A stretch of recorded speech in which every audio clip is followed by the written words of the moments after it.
Do you ever find that you have like a bit of an identity crisis from living abroad? Yeah, all the time. I keep calling Indonesia home. I just spoke to one of my best students actually, like 2 days ago, and she was 2 days ago, and it's weird because who I was out there, and my status in society was there, and then just because of the colour of my skin, for example, which is racist, but but then you kind of come back here, and it's difficult because it's like I was saying earlier with the culture thing. You're used to who you are there, and then you come back and it's like, and you're nobody here, and and being taller, for example. I mean, for me, I'm an average sized bloke. You've never had this problem, but out there I'm very tall compared to everyone else. So you kind of go back in. You come back here, and all of a sudden I just felt quite small. I'd be walking past kids that were 16, 17, and they're all taller than me. Like, the generation below is like a lot taller anyway. They're all better fed and whatever. But not to say that our parents did badly. But my point is that, there's that cultural clash with your own culture. But when you're out there, as I was saying earlier, like, you're very patriotic about what you idealise to be British culture. Right. So there's that disconnect between the reality of British culture, which isn't that great, your pegged up idea of British culture. It doesn't help that I came back on Brexit. And then you've got who you are within the other culture, and your friendship circles are everywhere. So I had a phone that would go off 24 hours a day because half my friends were in Indo, half of them were here, and I still was like, and I was kind of back at home at my parents' place, ready to go to university for 3 months, and I just didn't know what to do with myself. And my friends, who I thought would be running to me, they all had their own lives going on, and you just don't realise, because your life has been elsewhere. You come back and you're just kind of feeling like you're back to being 22, 23. Everything reminds you of, and nothing's moved. Particularly going back to my bedroom, and it's like I'd never left. It's like it was just really eerie.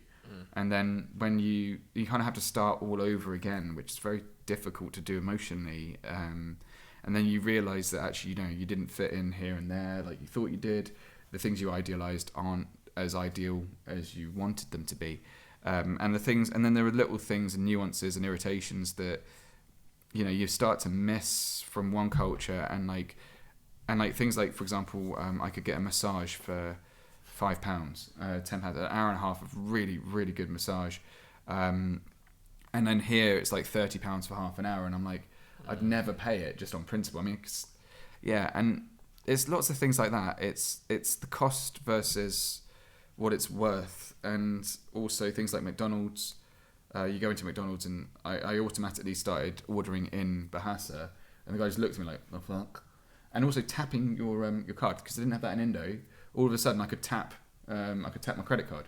Talking of McDonald's, that's one thing I miss, because Jamaica doesn't have a McDonald's. Really? No, we have like KFC and all that, but we don't have a McDonald's. That's weird. I think they opened it once and it didn't do well, and they closed down for good. I mean, that's weird. Apparently, they make their money by being landlords more than they do burgers. Who McDonald's, because when you have a McDonald's, the land price around it goes up because there's a McDonald's nearby, and everyone loves a Mackey's. But they buy all the land around the restaurant, and then they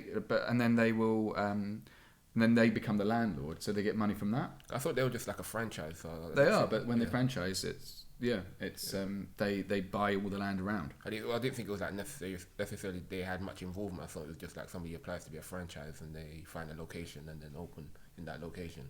But I mean, if it's I don't know. I mean, does McDonald's then build the franchise for you and you just manage it, or I don't know. I have really no idea. I just know they're a franchise. So. Yeah, weird. I just assume with a franchise, you just I want to open a franchise, find a location, and then. Well, then they start sending you the stuff that you need to make the stuff. But I mean, I guess because they're all uniform, so I don't know how it really works. But yeah. So I wanted to touch on about that thing about identity as well, because obviously my experience is different from you. So growing up in England, it's weird because you're sort of like, for me, being a first generation immigrant, it was just like, in this country you're considered Jamaican. For most of it, I consider myself a Jamaican pretty much. Yeah. And then going to Jamaica, living in Jamaica, I'm considered English. So it's sort of a weird clash. Yeah, because did you find that you didn't belong in either, or did you find that you kind of felt like you were part of both? It sort of feels like outsider in a way. Like you feel like an outsider in this country and an outsider in Jamaica. Just because it's weird because they I remember walking. I was 15 this time. Cause I've been to visit Jamaica quite a few times. I was 15 walking through a market, and this man just looked at me. I didn't even say a word. He just looked at me and goes, "That's an Englishman," and just points at me. How did they tell? I don't know. You're black. Yeah.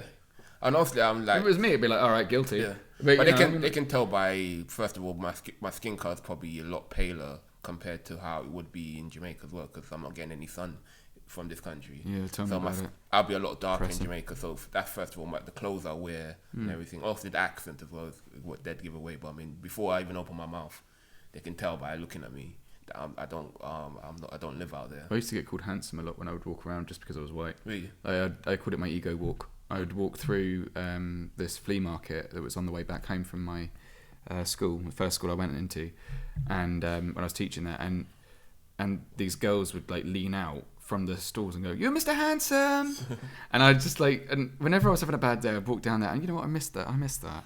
No one calls me handsome anymore. But yeah, but did you find that you'll never be? Because going off the back of what you just said, like, I found that was the hardest thing about living abroad is that you'll never become native.